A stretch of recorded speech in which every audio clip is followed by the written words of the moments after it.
Peter Tatchell, the case for the defence? Well, I'm sure Edward Snowden's flight, first to Hong Kong and then to Russia, has nothing whatsoever to do with his endorsement of those regimes. He's gone there because that's the way he can get out of the reach of the US authorities. And I think we have to recognize that whatever we feel about Edward Snowden, he is clearly an idealistic young man, motivated by humanitarian human rights ideals. He's taken this stand at great personal risk. He stands to gain nothing from this. He did it because he believes that the American people and the people of the world have a right to know what the American National Security Agency and Britain's spy agency, GCHQ, are doing in secret in our name. He believes that we have a right to know. He did not expose any state secrets. He merely exposed the systematic surveillance of millions of private citizens worldwide who've committed no crime, who are unlikely to commit any crime, and who should not be subjected to a big brother state surveillance. Mr. Pritchard, Ian Harris has tweeted us this afternoon. Hi, Ian. He says, if you whistleblow on the NHS, you're a hero. If you whistleblow on government torture, you're a traitor.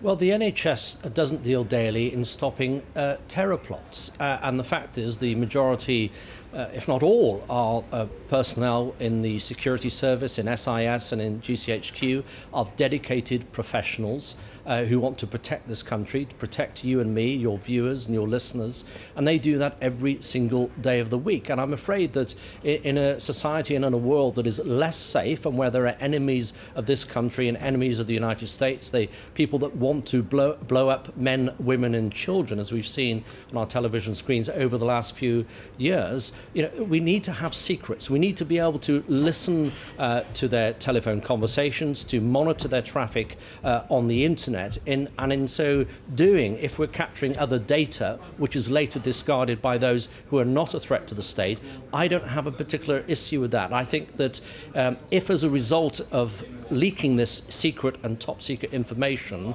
would-be terrorists or existing terrorists change their ways, perhaps dealing in paper rather than electronic communications, that does endanger lives. So I'm afraid, in my view, Mr. Snowden, who swore an allegiance to uphold and protect the United States, has put lives at risk in the United States and also amongst its allies, including the United Kingdom. So I think he's a traitor, not a hero. Peter Tatchell, if what he wanted to do was shine a light in the murkier corners of espionage, why didn't he do that anonymously? Well, I think it would have been very difficult for him to do it anonymously with credibility.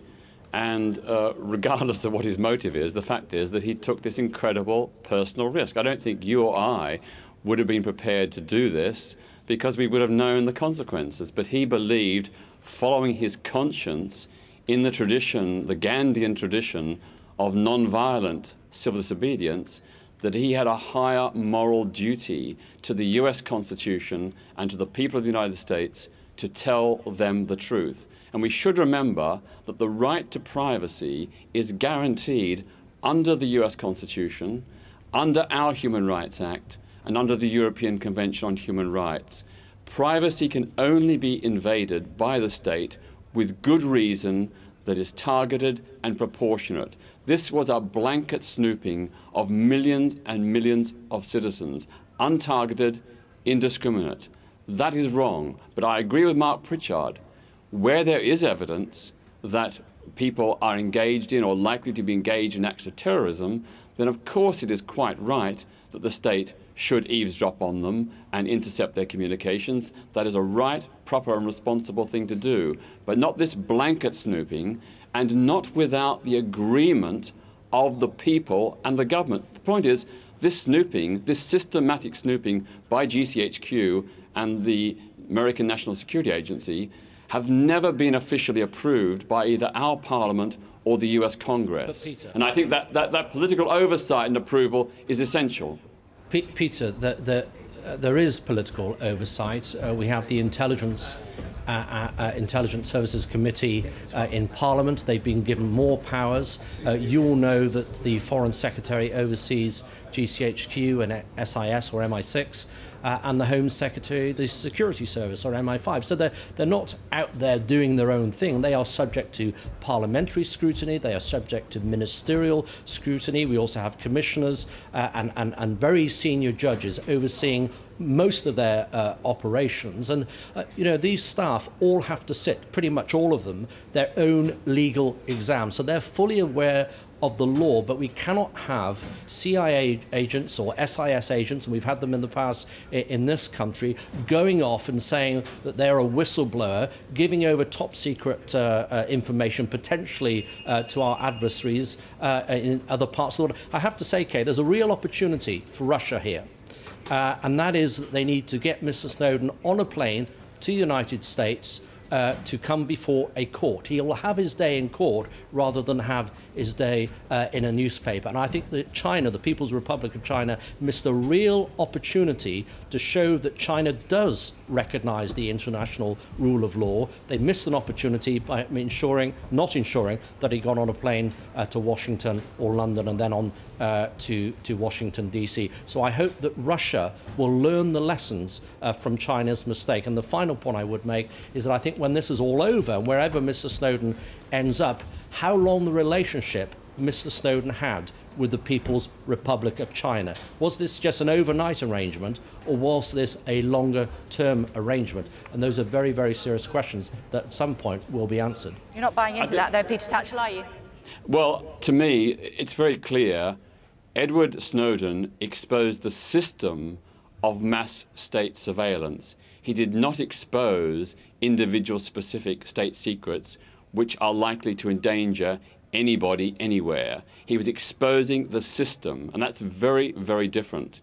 I think, to go back to the original analogy that someone drew about the NHS, if Edward Snowden had been an Iranian, North Korean or Russian citizen who'd exposed global snooping by their regimes, the United States would have hailed him as a hero.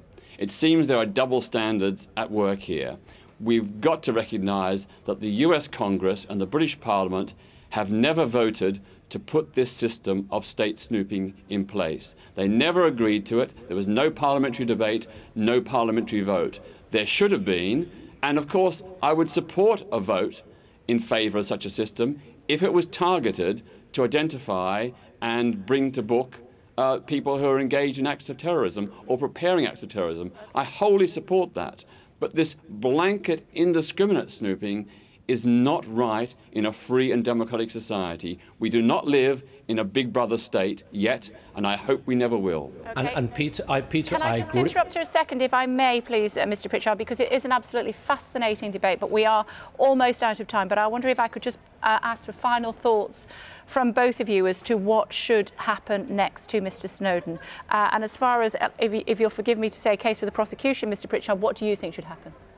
Well, I think he should go to Washington, D.C. and make his case openly in a court of law. And if the US government have broken any laws, I'm sure that my colleagues on Capitol Hill, in the House of Representatives and in the Senate, will call the necessary people to book, whether they're the heads of the intelligence agencies or other people perhaps in the White House, Pentagon or State Department or Fort Meade National Security Agency. But the point is that if he stays in Russia, having come from China, then goes on to Cuba, I think he has no credibility whatsoever when he says he wants to speak out for a freedom of speech, speak up for liberty and stand up against oppression.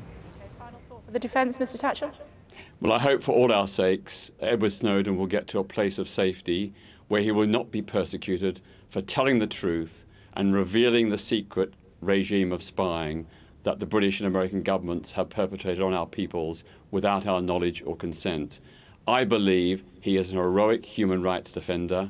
I believe the US and British governments should not be targeting the messenger, but look at the message he's giving. The message is these mass surveillances of millions of people worldwide have happened without the approval of the US Congress or the British Parliament, and that itself is a threat to democracy and civil liberties. Gentlemen, it's fascinating to hear both of you as always. Thank you so much for joining us on Sky News. Thank you very much indeed. Just a couple of thoughts here. Actually, let's do some breaking news, should we? MPs have summoned police to speak